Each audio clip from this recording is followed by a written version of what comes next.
أسود العرب.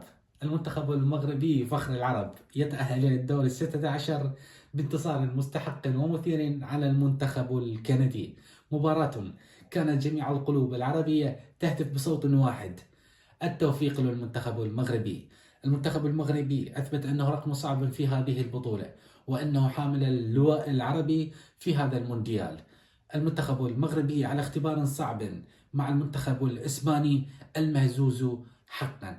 اليابان حققت انتصارا مهما على المنتخب الإسباني، ما يعني أن فوز المنتخب المغربي ليس ببعيد وليس بمستحيل. كل التوفيق وكل الأمنيات مع المنتخب العربي الوحيد، وهو المنتخب المغربي. المنتخب المغربي أنتم دائما في القلوب، والقلوب العربية ستكون دائما معكم. لا تنسوا عمل اللايك والاشتراك معنا لنستمر إن شاء الله معكم، ولا تنسوا ذلك. حيدر حسين كان معكم.